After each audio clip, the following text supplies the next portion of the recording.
Everybody, welcome to the Basalt Town Council meeting of April 11th. Could we get we're calling meeting to order, could we get a roll call, Pam? For a quarter. Gary Tenenbaum? Nobody heard that. Bernie Grauer? I did. Jackie Whitsitt? Here. Katie Schwer? Here. Auden Chandler? Here. Jennifer Riffle? Present. Mark Kittle? Here. Thank you. All right, thank you, Pam. Okay, we just want to thank Grassroots TV, as always, for being here and for broadcasting our meeting live. People can view tonight's meeting live or on www.grassrootstv.org. Our videographer this evening is Katie Finnegan. Where is that Irish girl? There she is. All right, and also one last announcement is that on the Wednesdays following the council meeting at Starbucks, there's a mayor's coffee. I will buy you coffee if you will come sit with me and talk. Okay, so the next item is the consent agenda. Is there a motion or is there a question? Mayor, I move that the town council approve the consent agenda as follows. Second. All in favor? Aye. Opposed? Next item is council comments, reports, disclosures, and other reports. Council members, would you like to go first? And you have a look, okay. I just want to respond to Bernie's idea at the last meeting. I was kind of gobsmacked by it, and I couldn't Gobsmacked. respond rapidly enough, which I apologize for. But what I wish I'd said is, hey, whoa, whoa, whoa, whoa, hang on a second. I want to respect his ideas, but to me, for the town to use its own money to buy the CDC parcel is fiscally irresponsible because it's putting all the focus of the whole town on this one parcel and not thinking about all the other financial obligations we have. So that's a big concern to me. I think the path forward ought to be that the developer, CDC, submit a proposal to us, and we can say yay or nay. And I think in doing that, there's an opportunity potentially for the town to partner and protect a chunk of that park, as was discussed before. So that strikes me as a reasonable path forward. I just wanted to publicly respond to those comments. And just FYI, on the 25th agenda, we will be having a discussion about that. Great. Others? Jen, and then Mark. Just a reminder for everyone, we're coming into flood season, and if you are not signed up yet for Pitkin County or Eagle County alerts, it's a good thing to do. You can go to either or both. Go to both of their websites. That's an important thing to do when you live in the Mid-Valley, is to sign up for both of those. And then I really want to toot our horn.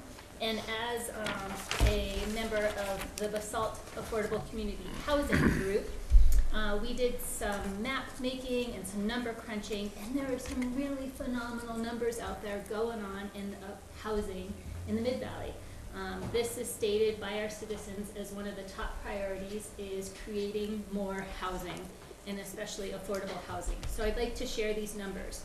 That there are 225 housing units currently under construction, of which 106 are rental affordable housing. 0 are ownership affordable housing. 35 are employer ownership rental affordable housing. 38 are rental free market, and 46 are ownership free market. And projecting into the future of housing units within the Mid-Valley Basalt School attendance area, so not just within the town of Basalt boundaries, but this excludes Tree Farm and Fields. The numbers are 337 approved development, 171 development review process, 175 pre-application stage. So altogether, all of those added up are 673 total housing units within the Mid-Valley Basalt School attendance area in some stage of development. Wow, right? So way to go, kudos for us meeting our citizens. future and current needs, and for Eagle County and Pitkin County to reflect on those numbers as well and see that Basalt is striving towards meeting our needs, and to really think, and for all of us to consider future developments, because these are really big numbers. They're big numbers. They're big numbers, and how that affects our schools, our transportation, the traffic, all of that. Thanks, Jen. Maybe you, if you have that typed up in a way that you could get that out to all of us, because when people ask us in the grocery store or on the street or whatever, it'd be nice to be able to just I will share it with everyone. I emailed it to you today, but everyone. Yeah, if you want to send that to me, I'll make sure it gets out to all the council members. Beautiful. Mark. I was just wondering if Susan could update us on the grass for the park. Sure, our notice goes in the paper this Thursday, and we have it on the town council to, approve the bids on May 9th, which is your, your first meeting in May. Mike, Oh, I'm sorry, I thought I got my own mic now. in the back, just holler, Mike. We're used to that. We are used to it. Mike. He's not here. Basically, we're geared to do the work necessary to come to the town council for the May 9th meeting, I believe it is, Okay. where the council would accept the bids for the project, and it would start construction shortly after that, and the only thing that would hold it up is if we're in way high water. So Okay. that's the plan, and hopefully we get good bids. And if I could just follow up to Mark's request for information, if we could be on sort of a regular update, like see what the schedule is supposed to be and how that's updated, because I think we've expressed pretty clearly over and over, this is like number one for us to get this thing on the ground, and we're not really hearing anything about the status, so that would be super helpful. Okay. Sure, and I was gonna do that when I kind of tag team on a later project, but sure, thank you for that. Yeah, like in between meetings, even because we are getting, as Mark said earlier, down to the wire on high water, and we need to know. Other council comments? Okay, you know what, I'm gonna rearrange this a little bit so we can see if we can leave a little bit more time for the assessor, and ask Judy to update next. So, on our underpass, I wanted to keep you informed. So, when Nick came about 6 weeks ago, we had informed you that the wrong material had been used on our precast lids. And so those lids were shipped off, and so 6 of them are currently in place, and they did some additional testing. We were trying to force crystallization. And so we finally received just on Friday our letter back from CTL and an engineering firm, and they are expressing that the test method that they used, everything came back great. They did not see any crystallization that they tried to force it into. And so based on their results, they were suggesting that we go ahead and accept the precast lids. And so based on that information last week, we contacted CDOT with a recommendation that we accept those lids as is, because there's 6 more that will go on the other side, on the south side, as we continue to progress through that.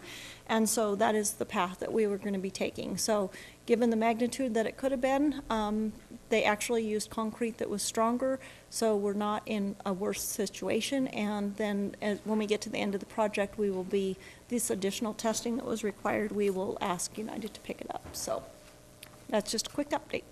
Thanks, Judy. Any questions of Judy on this? That's just excellent. That's just excellent. Good news. That's barely a question. Okay, and interim managers update.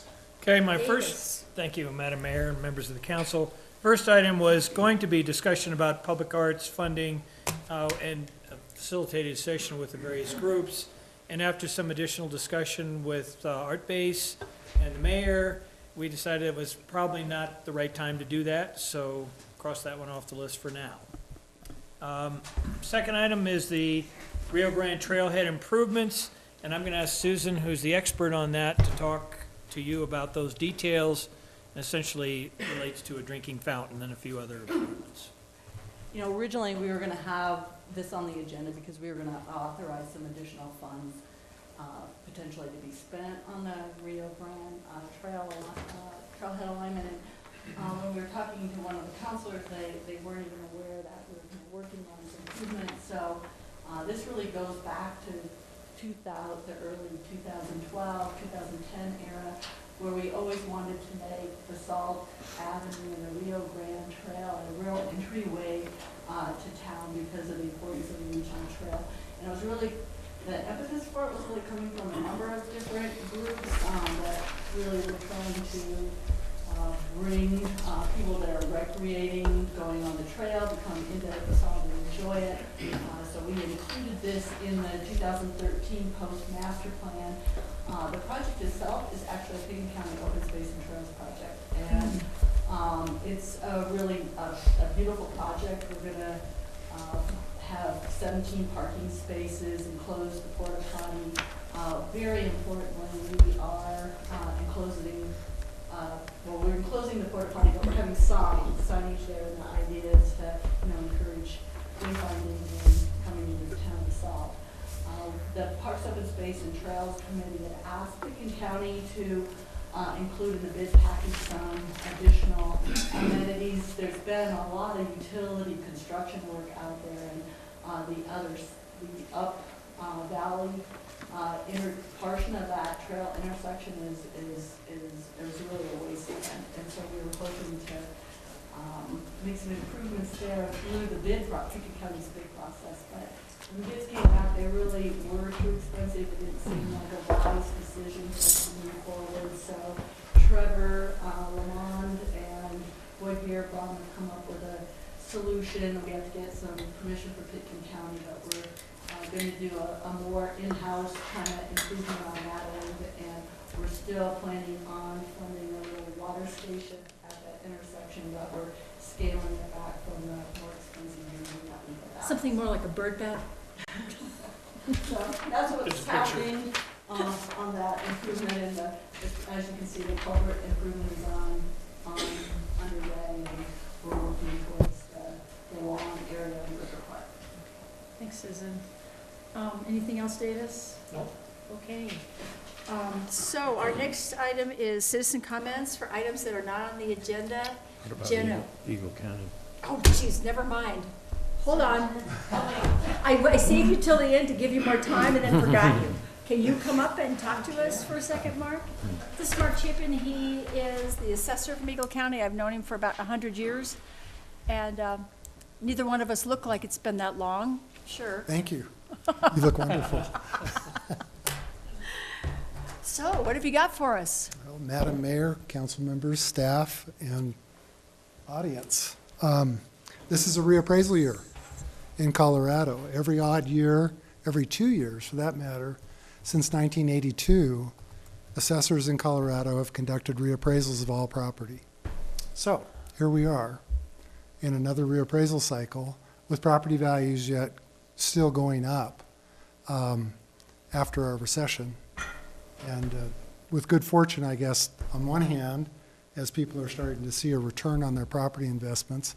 On the other hand, perhaps property taxes could be impacted in an upward fashion with this inflation. So, the reason I'm here really is twofold, and I actually have some handouts that I'd love to share just for your reading enjoyment, if I may.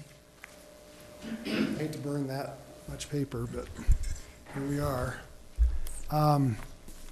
So with this reappraisal, now let me back up a little bit.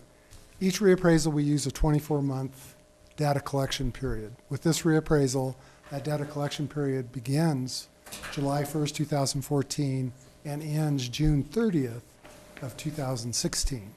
So during that 24-month window, we collect data, we trend it to the appraisal date, which is June 30th of 2016, and then we systematically apply value by property type across the entire county. With this reappraisal, we're going to have an impact statewide, which is tied to a constitutional amendment which was passed in 1982 called the Gallagher Amendment. And what the Gallagher Amendment does is it restricts the total tax that can be paid by residentially improved properties. It restrains it. And with the overwhelming growth in the market in the metro area, by and large the I-25 corridor, we're starting to see a shift in the tax burden once again. Let me back up a little bit more. The current assessment rate for residentially improved property is 7.96% of the market value determined by the assessor. So that portion of your property is the taxable portion. All other property types are assessed at 29% in Colorado. There's this, in this calculation, 45% of the total tax statewide will be paid by residentially improved properties, and all other properties will pay the remaining 55%. So in order to maintain that balance with this growth that we've experienced in the state, by and large in the metro area, the assessment rate's going to come down. The current calculations by the state indicate that it's going to drop from 7.96% to 6.56%. That's 17.5% decrease in the assessment rate. So what that means is if your median increase in residential property is 17.5% or less, you'll see a reduction in assessment for residential property and the resulting revenue.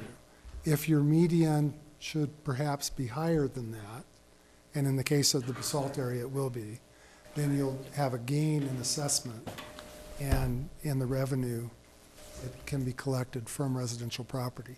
Commercial property and all other classes are also going up, but they're not impacted the same way as residentially improved property. So that's the long and the short of it, really. There's going to be some impact. It's not going to be significant in this area of Eagle County.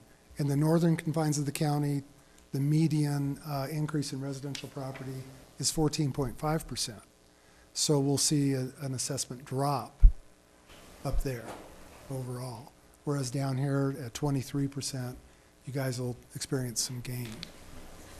It's kind of rushing through a lot of math and a lot of numbers, but I would be happy to field any questions that you may have.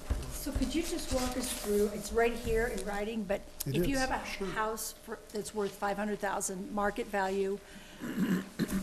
That's a great example. It's a great There example. might be It's- one right here. Somebody wrote it. So, for example, if you have a home that's valued at $500,000 by the county assessor, last year, with an assessment rate of 7.96, the taxable portion would have been $39,800.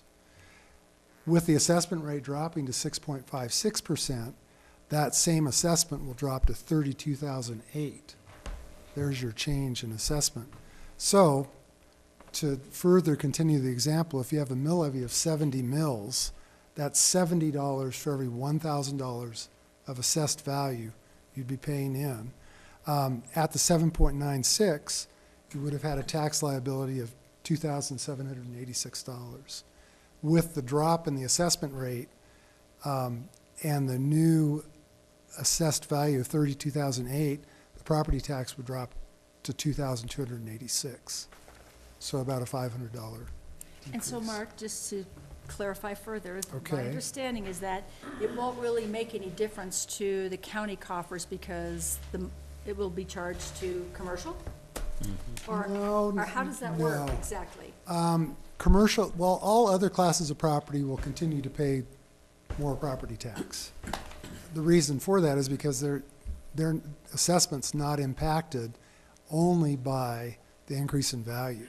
So if their tax bill is predicated on a 29% assessment and their value goes up the same amount, or let's say that it stays at $500,000, their assessed value on a vacant parcel or commercial property of that value is 4 times higher, $145,000. So the tax liability is significantly higher for vacant land, industrial and commercial properties and the like. So let's say the county revenues off of property tax was $1 million. How is that impacted, or is it? The county itself, with a mill levy of 8.499 mills, with this new assessment rate, will lose $1.5 million in revenue.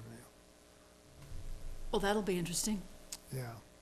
Okay. I mean, that's just the pure math, so. Whereas the town of Basalt, with an increase in value and assessment, even with the change in the assessment rate, you won't see a loss in assessment, thus a loss in revenue. Okay. Any other questions? I have a question on, regarding the authorities. So for example, the Mount Sopris Conservation. It has an assessed valuation, but no mill levy, so therefore no revenue. So why is it listed? Because it's a special district? It's a special district, but right now, they need no revenue to operate for whatever reason. So they Interesting. collect none. Okay, There's a few like that. right, I see that. Others? Sure. Anybody else?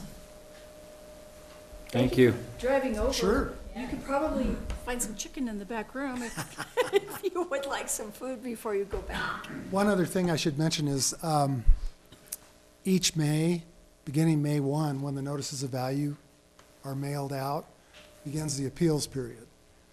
So anybody who questions their value, not tax, but value, can come and meet with a member of the staff and talk about the assessment, how we determine their value, and whatnot. Every Wednesday through the month of May, we'll meet at the annex, Eagle County Annex Building, and be available for property owners to come in and talk to us. Yeah, Mark. Do you have any programs at all for elderly folks that are still here that may be burdened by the increased value of their property? But There's a state homestead exemption that's available through, and funded or backfilled by the state.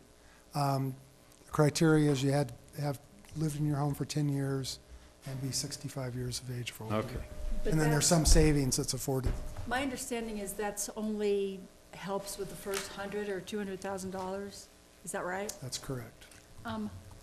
We have a friend, a resident in town who is concerned, very concerned about her property taxes, and she has told me, I don't know if this is true, that Pitkin County, for seniors offers further discount, like a rebate of 50% or something. Do you know anything about that?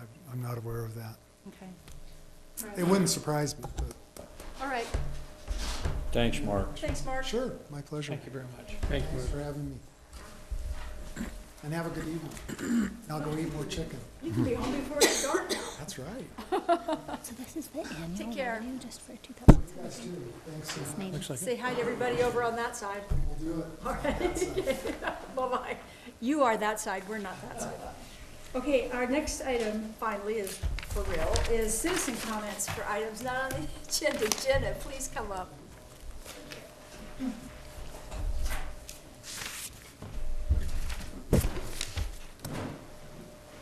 Hi, Welcome. thank ma'am. you.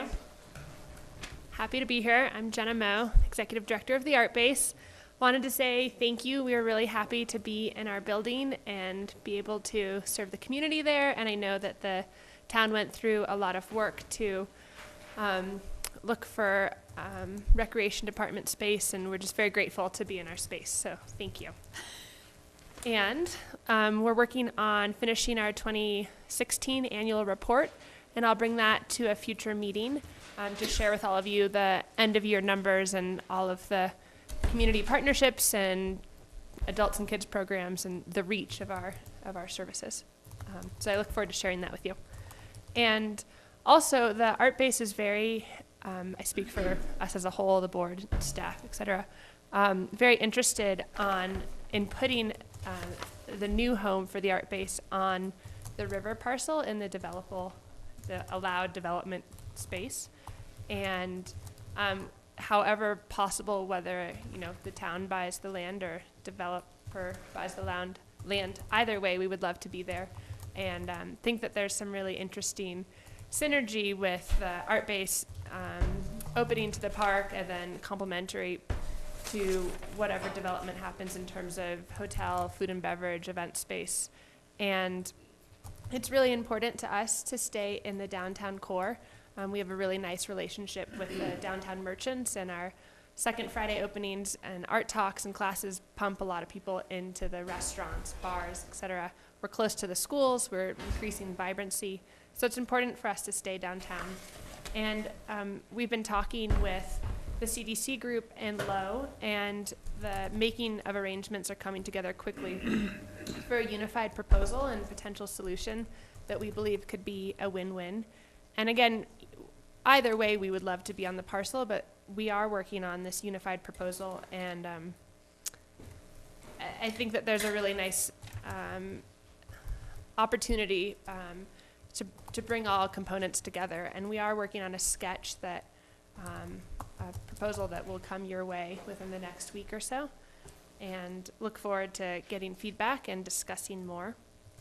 And yeah, it's an exciting opportunity to be part of a potential solution, and look forward to working on it more. Other than that, we have an opening on Friday, 5 to 7 p.m. It's called Art Affairs, 10 exhibiting artists who've created collaborative pieces, and hope to see you there. Yeah, thank you so much for your support of the arts and the art base. Thank you, Jenna, for keeping us in the know, basically. Everything absolutely. you know, we know. I will not be here on the 25th. We'll have some representation from the art base, and if you have any questions, please contact me. In the meantime, I'd love to share our ideas. Sounds good. Thank you again. Thanks. Any other citizen comments for items that are not on the agenda? Okay. Then items that are on the agenda. This is a pre-application discussion regarding the RV resort concept on the Jadwin property at 457 East Emma. James. Thank you.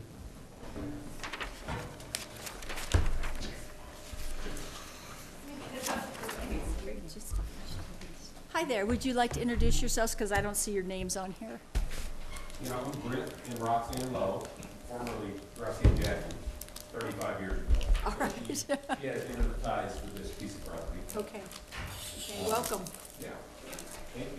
So this evening, we have a pre-application discussion on a development concept that is submitted by the Basalt RV Corporation.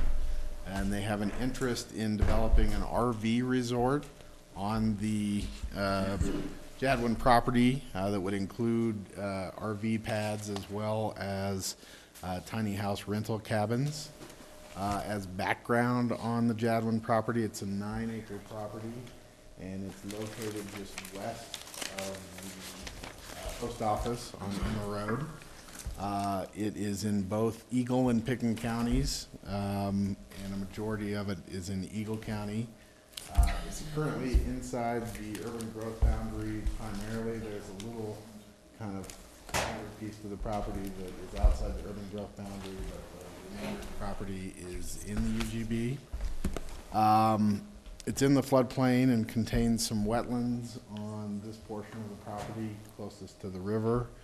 On the future land use designation, on the future land use map, it is identified as medium density residential on a portion of it, and then higher density residential on the area closest to Emma Road.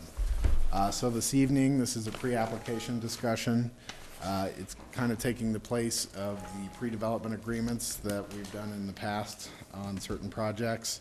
The intent of this item is to have the applicant present the concept to the council and get some initial feedback if the council has some. Staff has identified some discussion items that you could consider in providing feedback. They're on the first page of your staff memo.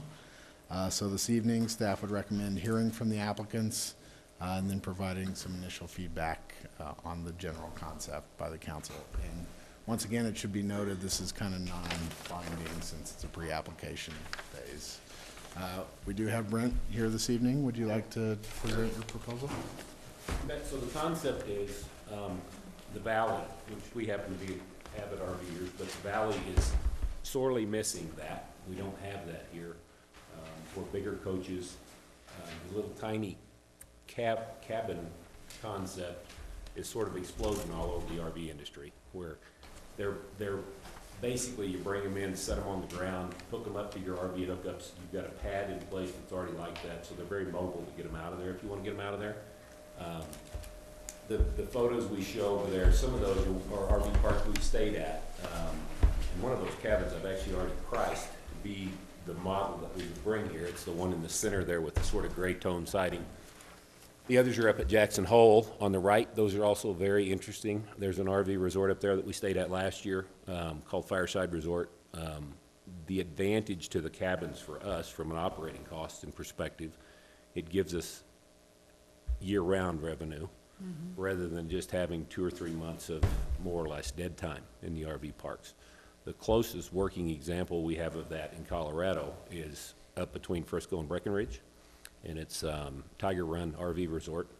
Tiger Run touts that they're year-round camping, and they have made some provisions to make that happen, but frankly, not a lot of RV spaces are going to be occupied in November, December, and January. You know, people just don't want to be on the road in them. They're just, you can camp with them, but trying to get from point A to point B when it's slick is not fun.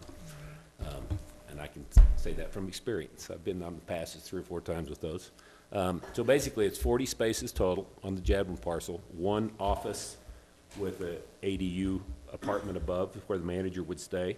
There'll be a little store inside. There'll be some fishing ponds. There's a lot of water on that property, so we're going to try to take that water and kind of maneuver it around through streams and creeks and some ponds that we may even stock with fish.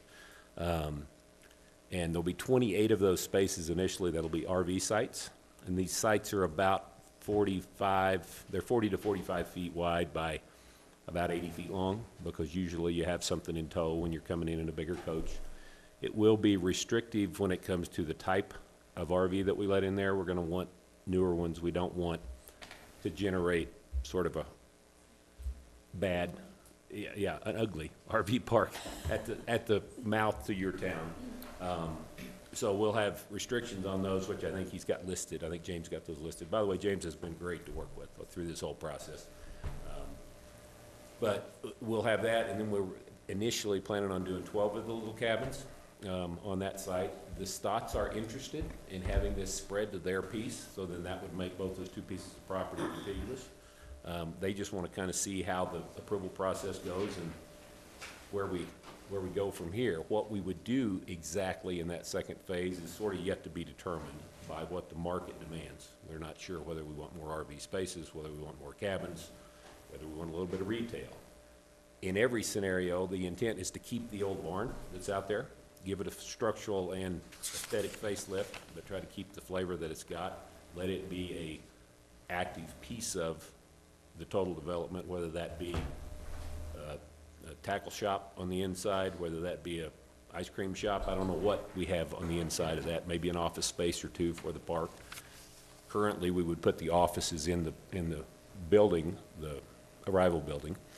That would be the only building with any foundation. I have had conversations and already have paid Holy Cross to bury the electric line that's coming across from the river, so that would get buried in the street right away. I have had multiple conversations with the sanitation district regarding the sewer line, which runs diagonally through the property. We thought about moving that, but I think it doesn't have enough impact on the spaces. All we really have to do is sort of wiggle some of our spaces around a little bit to get off of it and keep their easement maintained. So in a nutshell, that's what it is. We're predicting that you'd have pretty much full rental capacity in there 4 months out of the year, 4 to 5 months out of the year, depending on the weather. And then the cabins, I think, would be, I'm trying to not go long-term rentals with cabins. We're more wanting them to be like skiers in the wintertime that come in for the weekend, or they're here for the Snowmass festivals or whatever's going on, and they would use those. So that's the concept. Thank you. Do you have anything else, James? I don't. Staff would suggest discussing initial feedback that you have on the general concept. Yeah. I had a couple questions. Okay? The cabins and the tiny homes, are they energy rated in any way? They are. Yep, that company that I've been talking to they're out of Eastern Tennessee. Okay. There's several of them. There's some in South Dakota that build as well, and I haven't narrowed it down to which particular one, but yes, they are energy rated. That certainly helps. Yeah. Another question, it sounds like your target is an upscale RV park. It is. But I've dealt with RV parks, and sometimes length of stay is an issue. You know, they become permanent housing for some folks, and so, and even with the tiny cabins. So it's always good, at least from my perspective, to see turnover in there, so that is really accommodating visitors and guests as opposed to people who are just looking for an affordable housing unit. Not that that's a bad thing, but RV parks maybe sometimes are less than what you might want for permanent housing. I would agree, yep, and that's why we want to try to limit, I'm not gonna say limit length of stay, but if we limit, you know, coaches have got to be 10 years or newer. If it's a fifth wheel coming in, it's got to be 5 years or newer. You know, the houses are going to be, little tiny cabins are going to be very upscale compared to what's going in down at the KOA. Those are more of a bare bones, in my opinion, sort of product, but these have a nice porch on them, and they got, either one of those styles are very nice, so. Is that it, Davis? Yep. Mark? What's your access gonna be, Brent? I've talked to the fire department a little bit already. We're gonna end up, it's gonna come in off of Emma Road. We're probably gonna have to realign, there's a jog. I'm trying to figure out which map Pointer there. it shows, but there's a jog kind of right there in front of, where Kim Susie currently lives. So we would come in through the roundabout and then go through there, probably straighten that out at that section right there. And then access would come in here in 2 points. We'd have one that comes in this way and all the way back around. That's a request from the fire department. Right. So that map has got to be tweaked a little bit. Okay. The density is correct, but because of the utility alignments, we got to slide around a little bit of stuff for the sewer. We're going to slide out of the wetlands to the west just a bit because of burying the power line that affords us being able to do that. So that leaves us some open green space along the west side, and then of course along the river, the wetlands are going to continue to be green. Okay, space. so 45 foot, you'll be able to accommodate the Yeah. big rigs. Jen, as a neighbor of Tiger Run Uh-huh. on Stage, or, yeah, that's Stage Road, and, oh no, Stage Road is here in Aspen. On Tiger Road in Breckenridge, for many years, I had many friends who rented their cabins and lived there as a means of affordable housing. And one of the questions that I had reviewing your proposal is, I saw the mention of condoizing or having some of the sites sold. Can you please explain that more to me? And is there example, does Tiger Run do that? Tiger Run is almost all privately owned. I don't even know if they own, and I'm talking about the RV spaces, and that's the only thing that we are proposing to do that with, is just the RV spaces themselves, not the cabin spaces. We were gonna keep those as an internal rental product. There are lots of examples of that. The Portal RV Resort, which is in Moab, is another close example. They have all private ownership on the resort side. They have a split, they got kind of a unique situation. They got more room. They've got a split RV resort and a campground adjacent to that. That's one potential possibility for some of the Stotts property as well, is maybe we do the sort of more everyday camper, the hunting guy on that spot, on just a few spaces, because not everybody's gonna come in here in a 45-foot coach, basically, but there's a lot of individual ownership. One of those pictures, the photo of, I think those two cabins, is at Traverse City. And that's probably the fastest growing RV park in the nation right now. And they are selling everything, and so, including the cabins, but there's a huge demand for it out there in the market. And this valley, there's no place, as a coach owner, there's no place to come in here with a coach and stay. The nice thing about the cabins, in conjunction with the coaches, is if grandma and grandpa pull in here in their big coach from Montana or from Phoenix or wherever they've been, and they got grandkids in the valley, guess what? They get to come rent a cabin and stay, so that they're there at the campground with them, but not underfoot, basically. Sure. And then follow-up question 2. What are the price range that you're considering for the sales of the private lots or the portions, just a general range? And then second of all, vehicle trips. My experience at Tiger Run was just as you mentioned, grandma and grandpa are there because they have their kids live in the valley. So then you have the pull-behind vehicle, but then as well you have the guests' vehicles. So there turns out to be maybe 1.25 vehicles for every RV. And then what it turned into as well is I noticed on some of your mini cabin drawings, I don't know what the 3 or 2 little squares beside them, I was under the assumption, just with my imagination, that those are vehicles. They are, yes. So how, let's say there's 28 of, what I pulled from your proposals, there's 27 RV lots, and then there's 28 micro cabin, and then if you multiply that with all the vehicles, we're talking over 100 vehicles. How do you feel that that's going to impact the intersection? We've already, just to correct those couple of those numbers, if you build out all of phase 2 and, or phase 1 and 2, that's where you get to that number. Initially, there's only 40 total. There's 12 and 28. So in phase 1, there's only that amount, and then we gotta let that sort of dictate what the next phase becomes. And of course, we have to come back for approvals for that. I have already reached out to the people that had done the traffic study on that piece of property for the last developer that was in here, I think when Wickham was trying to do his thing, and they're teed up and ready to go. So we're ready to pay them to do that traffic study. James and I discussed it, and he thought it would be fine for me to wait until after this meeting to see if there were any other hurdles that were insurmountable. And all I gotta do, if when you guys are happy with that, is queue them up, and then we've talked about the potential for need to add a turn lane. James and I had that conversation into Basalt, so we're not impeding the flow of traffic into Basalt. The traffic study will be able to tell us that.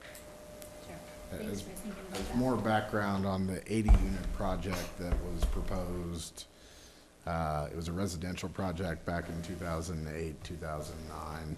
The traffic study for that required that they do an additional right turn lane at the post office intersection there onto Midland Avenue, so that you would have a through lane and a right turn lane.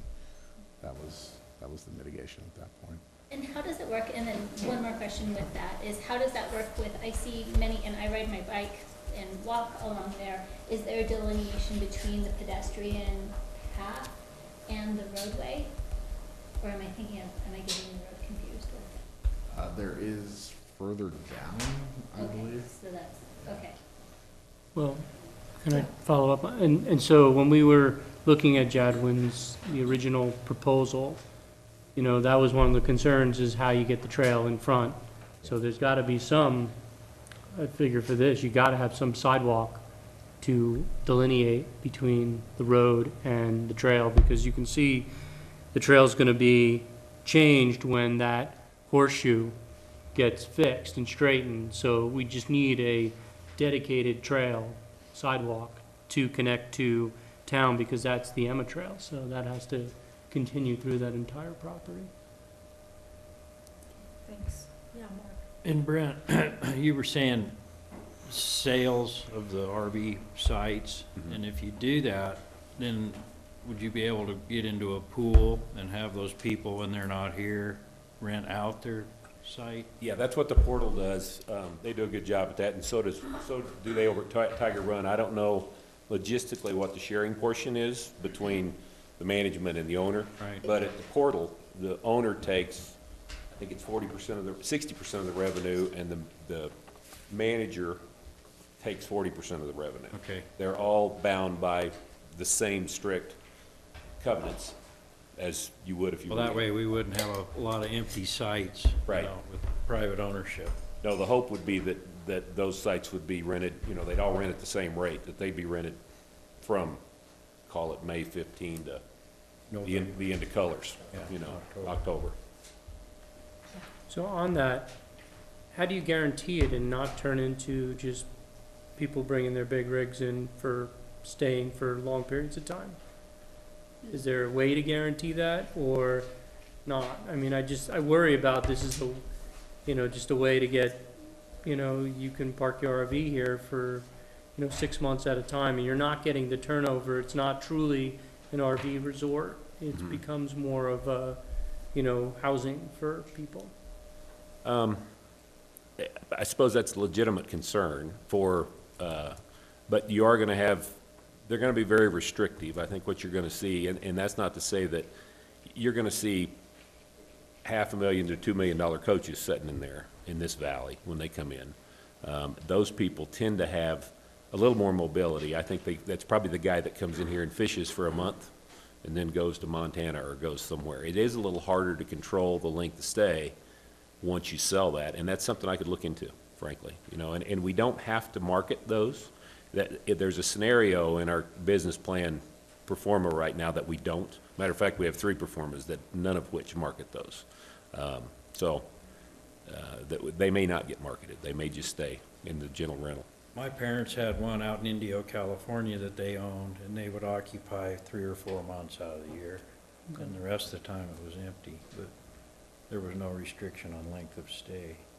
I don't necessarily have an issue with the length of stay, I just, you know, it's just, if this is gonna be a true RV resort, I mean, there's gotta be a way to turn some of these things have to be turned over time to do that, and not just have somebody who has an owner and just moves that in instead of something else. I don't know, I mean, the concept seems interesting, and yeah, it's something we don't really have much.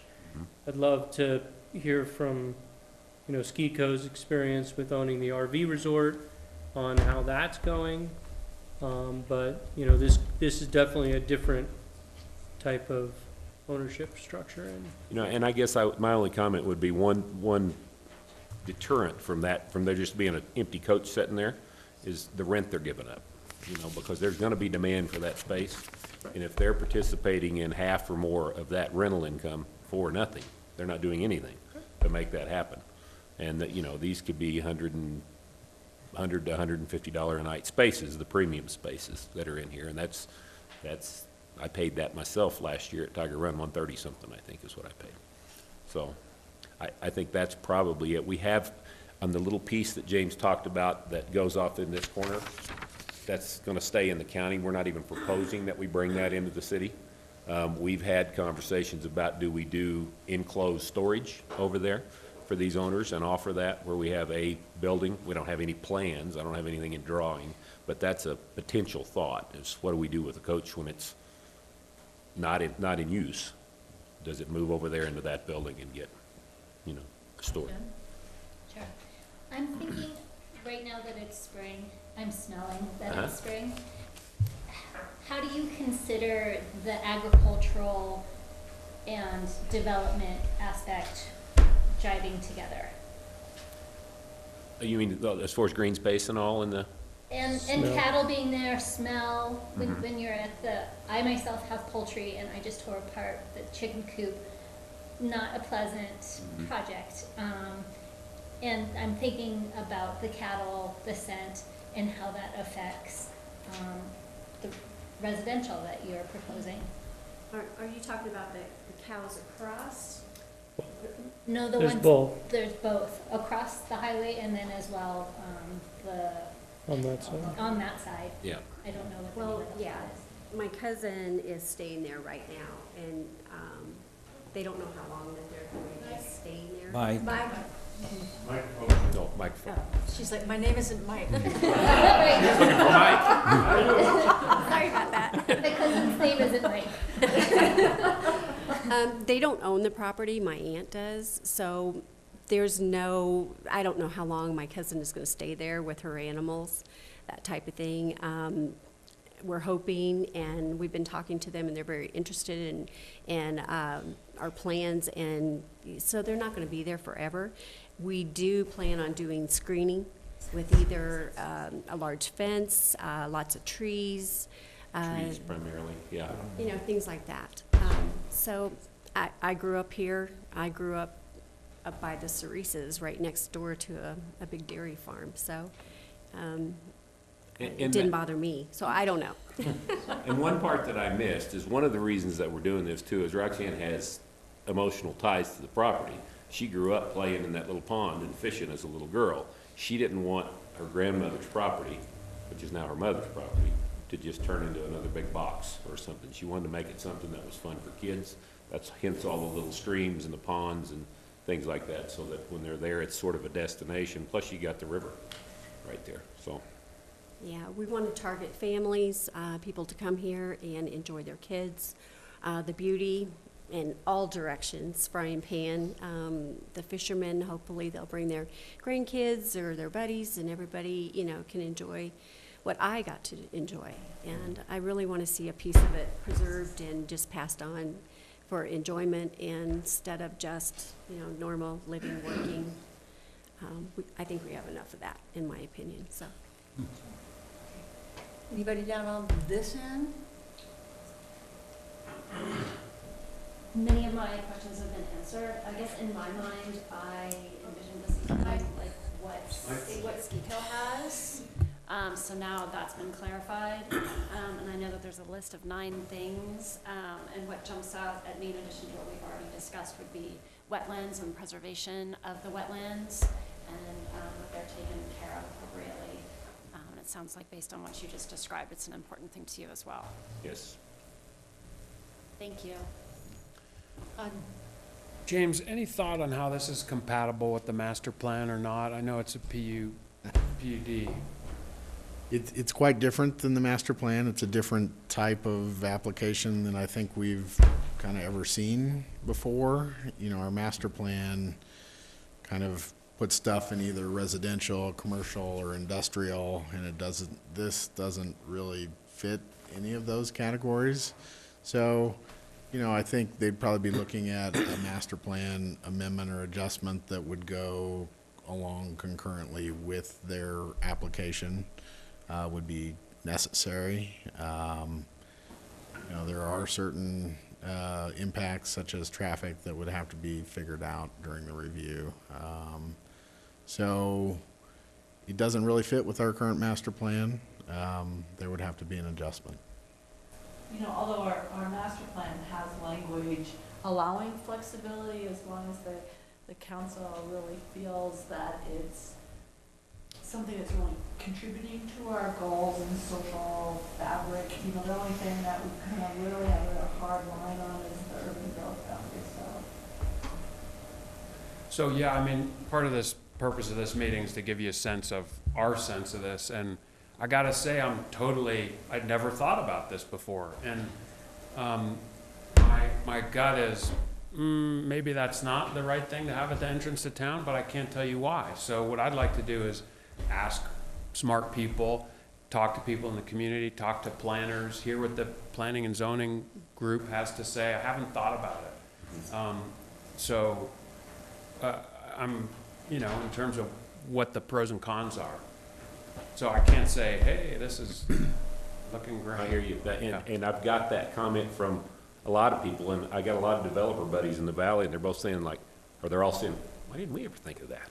Mm-hmm. You know, so it is an intriguing idea, and it's important for me to present to you guys that when you look at this from Highway 80T, that's going to be a place I'd like to go stay there.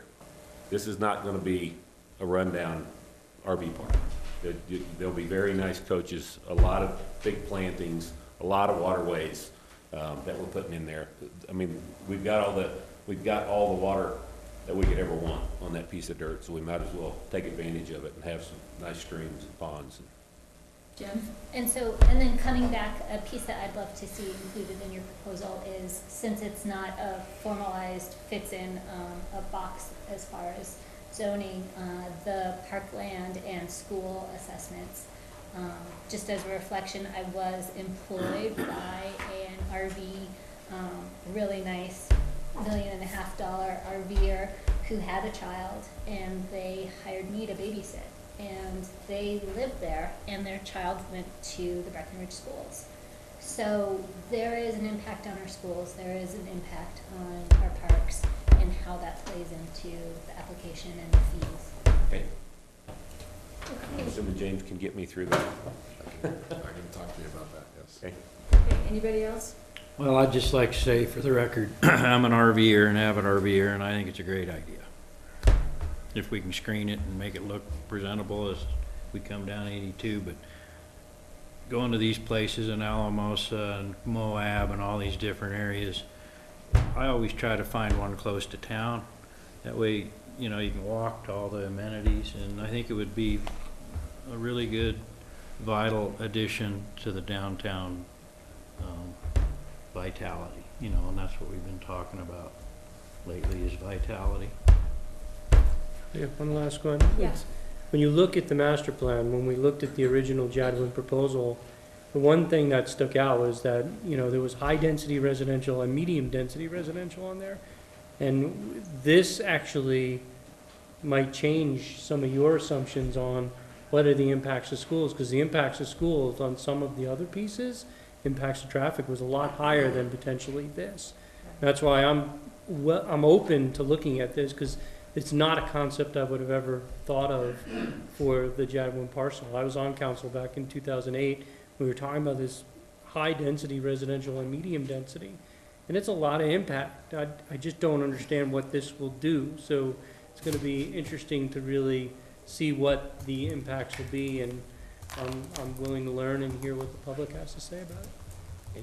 Well, thank you both for coming in. No, thank you all for and listening. Sharing your ideas. I will just withhold any comment at all until it goes through the normal process. Okay. Well, thank you all for your time. Thank you. Thank you.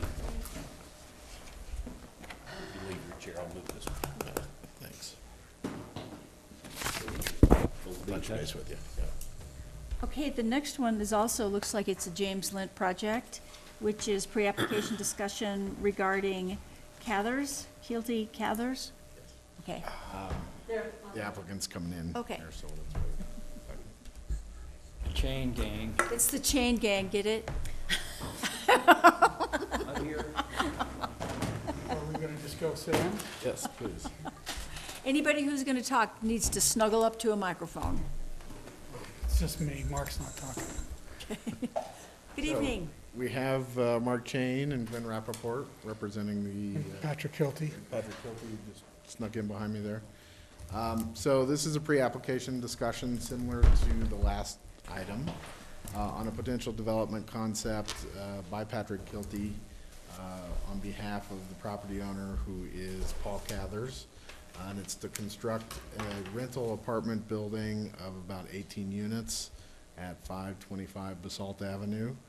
It's directly across Basalt Avenue from Cather's current property. So it's located in this area right here. And you can better see it on this map as well. The property itself is about a 2,300 square foot property, 23,000 square foot vacant property. It fronts on Basalt Avenue. It is in the town limits, and it's part of the BBC South subdivision PUD. The property is zoned industrial PUD and is within the town's urban growth boundary. The concept that they're looking at was known before the Basalt South Side traffic study was done. So this build-out scenario is identified in the 20-year projections in the traffic study. So this evening, similar to the last item, staff would suggest having it as a pre-application discussion to kind of take the place of a pre-development agreement that the town has been doing. And staff would suggest hearing the concept from the applicant and then providing some initial feedback. Glenn, would you go over the concept? So thanks for fitting us in. Glenn Rappaport again. This is Mark Chain, our planner, and Patrick Kilty is the owner. Patrick's been in the valley for a long time, raised his 4 kids here, and owns a business in the Basalt Trade Center, in the Trade Center.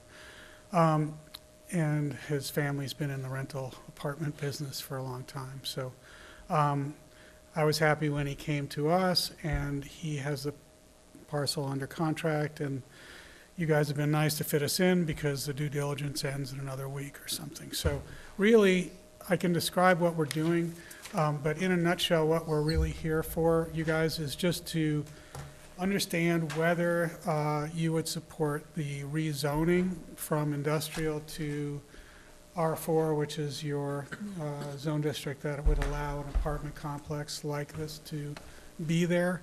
And as you guys probably know, it's 20 feet from the park and ride. The underpass is going in, and we just feel like it's a great opportunity and a good time for a smaller scale project like this that would be connected to the downtown. And what we're looking at is about 18 units of plus or minus 800 or 900 square feet each. And the mix will shift a little bit as we go further if we go further. Some, we're talking about micro units, we're talking about maybe smaller two-bedroom units.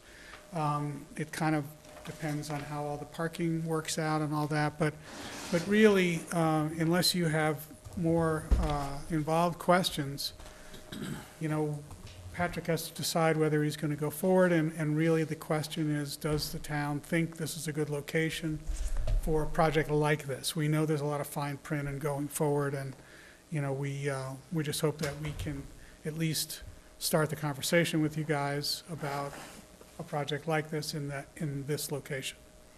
And that's really all we have to say. And Mark's here to answer any technical questions, and Patrick, if he wants to jump in. All right.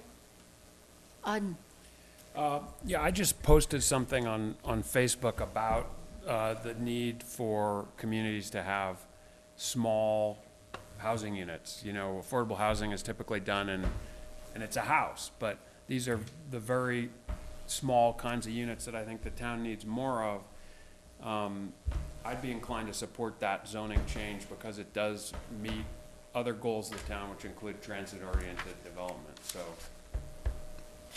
unlike a trailer park or rather an RV park, I have thought about these issues before, and it seems like a reasonable plan. Others? Good. I was just curious as to why you chose the number 18. Well, basically, we looked at what is a realistic place to start with how many units and how many parking spaces, and, you know, I mean, you. Based on the size of the land. Right, I mean, so this is the carrying capacity, basically. So, Well, on that, the question was, you say it could change, you were thinking 800 or 900 square foot per unit. So what would the change be? Not much. I mean, you know, 900 square feet is a neat size because it could be a small two-bedroom unit or a spacious one-bedroom unit. And, you know, I think it's more a function of the parking. What we've talked about, and we haven't, like, crossed off every possibility, but we really think that this location is an ideal spot for either a single person or a young couple or an older couple or whatever, but somebody it's not really a family. You can't control this stuff, but it's not designed for families. It's like, you don't really need a car if you're working in Aspen or working somewhere. You're right, I mean, you're literally right there. And so we thought it's a good time for us to explore smaller units. The micro unit thing is very interesting and attractive, but we have the same requirement for a micro unit as we would have for, you know, a studio of 800 square feet. In other words, these are further discussions. What it's not going to turn into is, and maybe where you're going, Gary, it's not going to turn into three-bedroom apartments all over the place. I just see it as being smaller units, you know, whatever that means. Maybe some 400 to 900, whatever the sweet spot is for all that stuff to fit. And if it goes forward, you would see the final mix that's being proposed. Sure. Mike, Jen? So within this, are you proposing at this time as them being free market, or are you really interested in adding to our affordable deed restricted? Yeah, well, Because we're always very excited to work towards deed restricted affordable housing. right. And we know that there's a code requirement to have a certain number of units or a certain amount of the project to be deed restricted. Patrick's looked at the guidelines for rental. He actually has some rental units in his building in the Trade Center, and he went like this because he's actually renting his units for less than the town requirement. And so he's fully aware of all that, and won't be surprised by those numbers. And like we said, it's a negotiation, but absolutely we want to not only fulfill the town's requirement, but also make sure that the other units are attainable units, as much as slippery slope as that could be, right? And I'm gonna be super slippery and say 100% affordable housing is gonna ring my bell. I think that's, Well, I mean, I think that the goal is set the standard and just dreaming. I mean, we're just having a dreamy conversation here. Okay. Other questions? Comments? Thanks for bringing this in to us to take a look at in advance. I don't know that anybody has anything else to say unless you do. Well, you know, again, I mean, we know there's fine print. You're gonna say potato, all this stuff. But if somebody really wasn't okay with a project like this in that location, it'd be good to know now. You know, we're not talking about whether we meet your requirements in the project is a whole different matter, right? And we know that we have to go through all of that. But if you were, for instance, to say, you know what, we would rather see industrial zoning in this location than apartments, we would like to know that, because I think it's fair to Patrick, and, you know, and we don't have to go through all that. We know there's no guarantee of getting anywhere with the apartments, but we'd at least like to see that you guys were interested in putting something like this in that location. The staff has said that it does at least meet the general requirements for R4, is that correct? R4MD is what you're looking at. Right. Okay. Anybody? It is interesting, okay, I'll give you that much. I would look at it. That's all I can say. This is the problem with this pre-application Well, sort you of know- thing, is you're looking for something more than what we can give you. So, Well, you know, I'm the last person that's gonna ask for any reliance, but I know. all we're talking about is the idea of the zone change, that's it. From 30,000 feet, I'm in favor of it. I want to go back to my council comments and just put this number out there for you to consider, is that currently there are 673 total housing units within the Mid-Valley Basalt School attendance area in some stage of development. 673.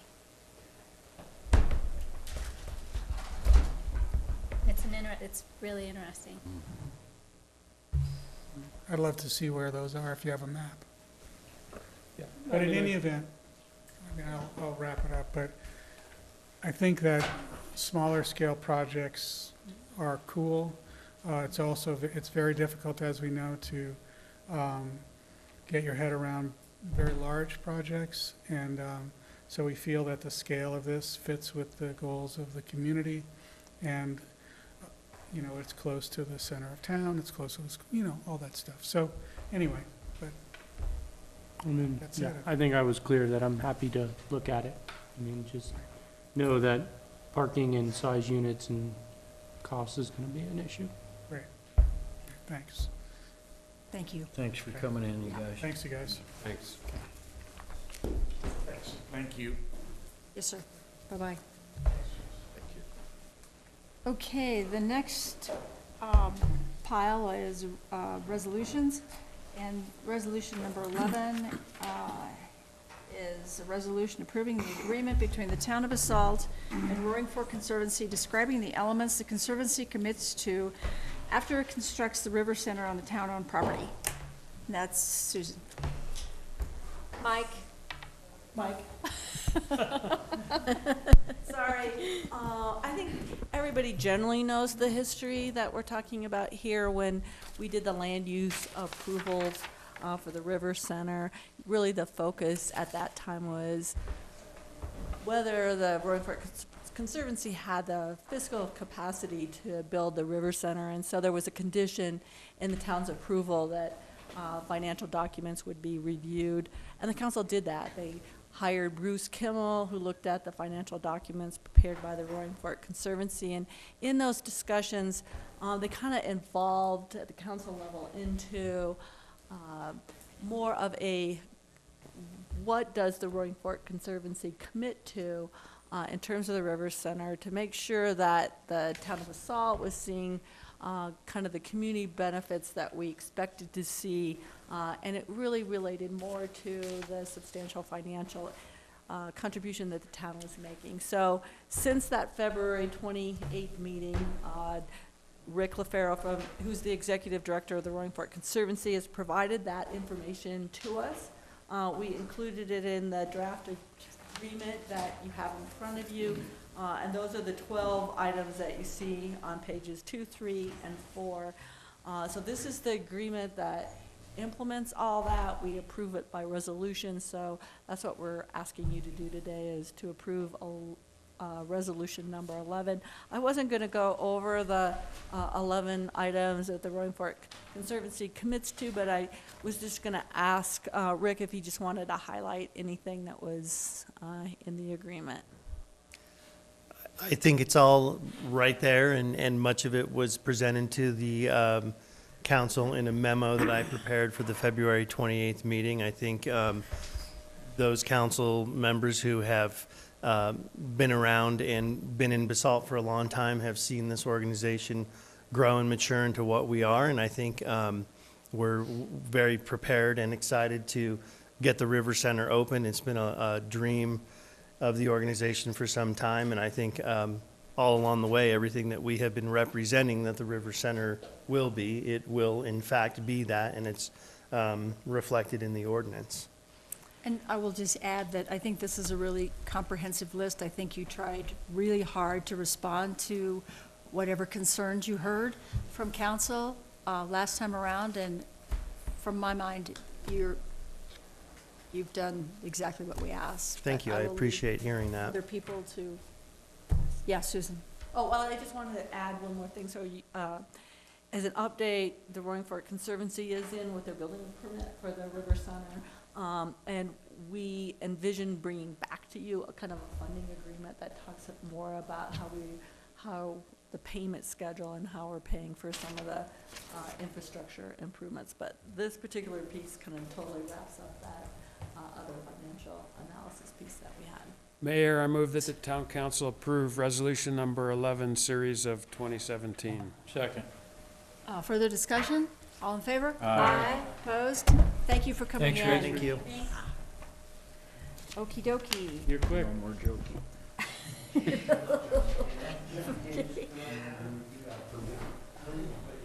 You missed the show, Larry, you missed it.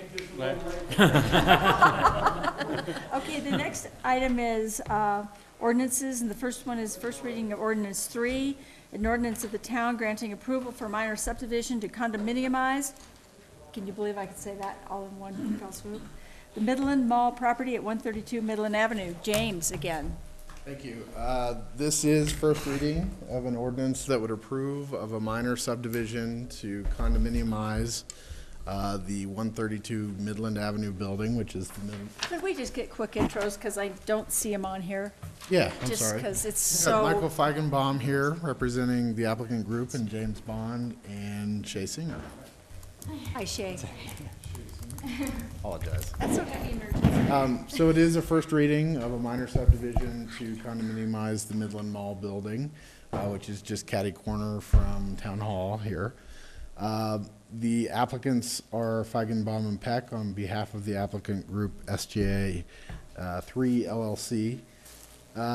Essentially, they're proposing to condominiumize the building into 3 commercial condo spaces. The top floor, 2 units, will be condoed off from the remainder of the building, as well as the remainder of the property. And the remainder of the building, that includes the first floor and then the Hot Mama's building, will remain in the same ownership, so that Feigenbaum and Peck can purchase their space in the building. In reviewing the application, staff believes it meets the requirements for a minor subdivision for condominiumization. There is a requirement that the applicants give a 90-day notice to the affected tenants of the condominiumization. In this case, the affected tenants are Feigenbaum and Peck, and they have waived the 90-day notice as they are already under contract to purchase the space contingent on the condo being approved. The conditions that you have in your draft ordinance include conditions that the town attorney and the town planner have a final review of the condo map and the condo declarations before they're executed and recorded. There's also a requirement that the applicants dedicate a drainage easement on a corner of the property, and it's behind Susan's head, so There's a small drainage inlet adjacent to Midland Avenue here that crosses the corner of the property. And then there's also a condition indicating that there would be a requirement for a public pedestrian easement on the sidewalk in front of the building. So those are generally the conditions. Staff would recommend this evening that you take applicant comments and then provide council discussion. And you could approve the ordinance on first reading if you're comfortable with the conditions. Michael, do you guys have additional comments? Thanks, James, and thank you, Mayor and Council. Yes, thank you. Appreciate the summary. We've been working with James for a while on this, and appreciate the hard work that he's put into it. And the staff memo is consistent with our expectations of what the requirements would be for this approval. I've talked to James and Shay, the owners of the building, and they understand the two easements that are being requested, and we'll work with James and the town attorney in getting those done. So those are not an issue. And otherwise, if you have any questions about the project, I'd be happy to answer them. I have a question, and I'm sure it's in here had I read every single word. Sure. But is this condominiumizing the entire building? Technically, it is. Okay. So what we're doing is creating just 3 units. There are 2 spaces that will be part of our law offices that will be separated from the rest of the building, which will be a single unit, continue to be owned by James and Shay. Oh, okay, so are you the only tenant that would have the option of buying your space? Well, at this point, yes, because it's the only separately created space. Okay, so it's just one unit condominiumized, and the rest is still, it's still together. Okay, got it. It's the two spaces, the Feigenbaum impact. Got it. Because I was hoping in my mind's eye that this was maybe condominiumizing so that other tenants would have the opportunity, having just been a business owner and it would have been much to my benefit to own the land, to own the building. Anyway, still, Yes. one per, And- at least and two. conceptually, that could happen down the road. This is, what this allows for is to do that in steps if the owners choose to do it. Okay. You haven't offered the other tenants at this point. Okay, we need a mic. We do want to. We're just not. Michael, could you give him the mic? Having been a hockey coach, I figured I had a loud enough voice. We offered to Michael to get the structure in place. We intend to offer it individually over a period of time, but look for each one of them would be a separate piece of paperwork probably. Okay, I was just curious. But that's our long-term objective, Okay. is to give the people that are in there the option first, and to make it a owner-operated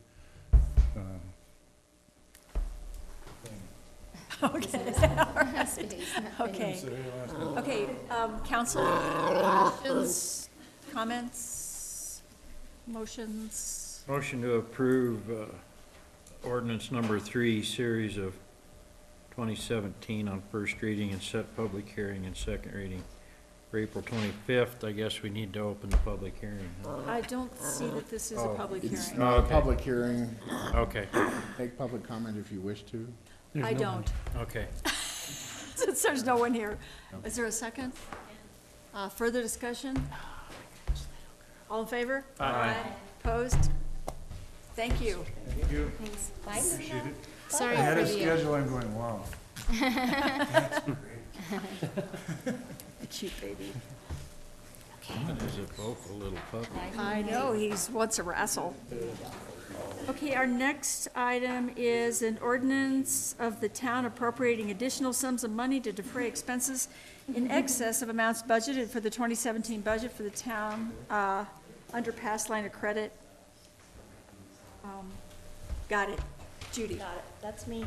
So, just a brief summary. Originally, during our budget discussions, we had discussed issuing COPs, and my original hesitation came off of the timing of some other projects that my team had worked on, and I was getting feedback that some of them had been completed over a year ago, and they still had not got CDOT reimbursement. And because the funding from CDOT is over $2 million, my hesitation, during the budget prep was we didn't know how fast those monies would come. So we've had 6 pay requests going into CDOT, and we have been very, very successful. And those are turning rather quickly that we're getting our reimbursements. So based on that information, part of it was, so the COPs have a fairly expensive, it would be about a $90,000 for issuance costs on those. And again, we didn't know if we were looking at really 4 years out or how long it would take us to close out all of our CDOT funding. Of course, we'll have some retainage, but been working with Uwani, and for $2,500 versus the $90,000, they're going to do a short-term line of credit for us. And so we'd like to pursue that. So same dollar amount, same debt service, same everything as that we had discussed during our budget cycle, just changing the instrument that we would use to do that. And then, if we went out for COPs, we would have to do that with the issuance, and then we would probably pay a premium to make sure that we could call those early. Because when people go after double tax exempt funding instruments, they always want to know that they can count on that. And I'd really like to have the capability to pay those back early if possible, and particular if we don't have any kind of lag in the CDOT funding. So far we're about halfway through the project, and I'd like to just use the short-term, more of a gap funding, so still same debt service, but use Alpine. Questions, comments? Katie? Is it an unsecured line of credit or is it collateralized? Just unsecured. Yeah, and we're going to use debt service up to $650, which we showed inside of our capital improvement plan. Okay, so in terms of debt service, you're saying it's going to be the exact expense to the town minus the fact that we're exchanging a $90,000 fee for a $2,500 fee? Yes. Okay. And that's Alpine Bank? Correct. Okay. Good job, Judy. Thank you. Others? So to be clear, you're saving 87.5? Correct. That's incredible. Can we talk about how to spend that money? I knew you were going to go there. It'll be the next item. Okay. I was Yeah. gonna say, I wanna recognize Half Judy of it's for gonna go doing away. that, 'cause Yeah. This is a substantial. It's a Yeah, great that's a job. big deal. Yeah. She's done a great job. Yeah. Okay, if there are no more questions, is there a motion? Mayor, I move the town council approve ordinance number 4 of 2017 on first reading, set public hearing and second reading for April 25th. Thanks, Mark. Second. Further discussion? All in favor? Aye. Opposed? Thank you. Thank you, Good Judy. work. Yeah, thank you. And now we get to spend it. We love when that happens. Portion of it. Probably already spent. Okay. Well, not technically, because it's a different pot of money. Those were restricted funds. Oh my These are God, she's not. going to go down that road of explaining. Okay. Next one is first reading of ordinance 5, an ordinance of the town appropriating additional sums of money to defray. Am I reading the same thing? Okay, to defray expenses in excess of amounts budgeted for the 2017 budget for the town. Oh, recreation space lease. Judy Tippett. So again, we did not know, the 2 items that were kind of unknown was what we were going to do with the shop, and we left those spaces empty during our budget discussions because we just didn't know what it looked like.